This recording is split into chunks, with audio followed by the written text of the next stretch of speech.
मुंबईतील शरद पवार गटाचे एकमेव नगरसेवक अजित रावराणे सर आहेत.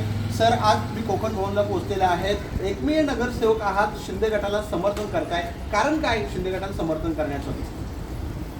आपल्याला सर्वांना माहिती आहे की मुंबई शहरामध्ये मी एकमेव राष्ट्रवादी काँग्रेस पार्टीचा नगरसेवक आहे. मला कुठेही निधी कमी पडता कामा नये याची मला काळजी या ठिकाणी घ्यायची आहे. आणि म्हणून मी माझ्या विभागातील लोकांना विश्वासात घेऊन मी या ठिकाणी महाराष्ट्र राज्याचे उपमुख्यमंत्री एकनाथ शिंदे साहेब यांच्याकडून कोणताही निधी मला कमी पडू देणार नाही या लोकांनी मला खात्री दिलेली आहे. आणि म्हणून मी या ठिकाणी शिवसेनेला पाठिंबा देण्यासाठी या ठिकाणी आलो आहे. सर, मात्र तुम्ही शरद पवारांच्या पक्षामध्ये, शरद पवार हे महाविकास आघाडीमध्ये, त्या संदर्भामध्ये पक्षाला तुम्ही नेतृत्वाला कळवलं आहे का की मी त्यांना पाठिंबा देऊ इच्छितो? त्यांच्याशी तुमचं काय बोलणं झालं का या संदर्भामध्ये? का शरद पवारांनी सांगितलं तिकडे जा असं काही सांगितलंय का? नाही, पवार आपल्याला सर्वांना अखंड महाराष्ट्राने या देशाला माहिती आहे. सध्या पवार परिवार आणि राष्ट्रवादी काँग्रेस पार्टीच्या परिवारावर एक फार मोठं संकट आलेलं आहे. एक दुःखाचा डोंगर कोसळलेला आहे. त्यांच्या विधी अजून ह्या सगळ्या गोष्टीचा अजितदादांच्या विधी बाकी आहेत. पवारसाहेब स्वतः बारामतीमध्ये आहेत आणि राष्ट्रवादी काँग्रेस पार्टीचे बऱ्यापैकी नेते हे जिल्हा परिषदच्या निवडणुकीमध्ये विजयी आहेत. आणि त्यामुळे मला आज माझ्या नेत्यांशी 1 to 1 चर्चा करता आली नाही.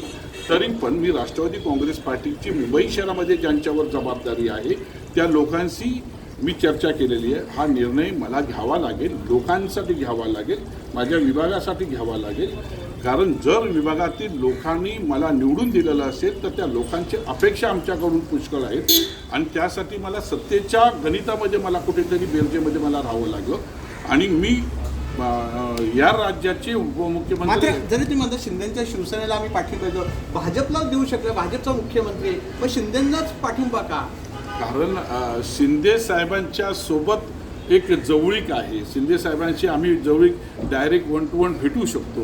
शिंदे साहेबांच्या सोबत असणारे अनेक लोक जी माझ्यासोबत नगरसेवक म्हणून काम करत होते आणि आज ते मंत्री म्हणून काम करत आहेत, तर त्यामुळे थोडी जवळीक घडली. आणि शिंदे साहेब ज्या अर्थी आम्हाला एवढं माहिती आहे की शिंदे साहेब फंड देताना, निधी देताना मागे पुढे बघत नाहीत. हा महाराष्ट्रातील अनेक लोकांना अनेक नेत्यांना माहिती आहे. हे होते रावराणे सरांनी सांगितलं की एकनाथ शिंदे मोठ्या प्रमाणात निधी देत आहे म्हणून आम्ही त्यांच्याकडे जातो, अशी भूमिका शरद पवार गटाच्या नगरसेवकांनी व्यक्त केली. कॅमेरामन ज्ञानेश्वर पाटेसह विकास मिरगण, साम TV, कोकण भवन.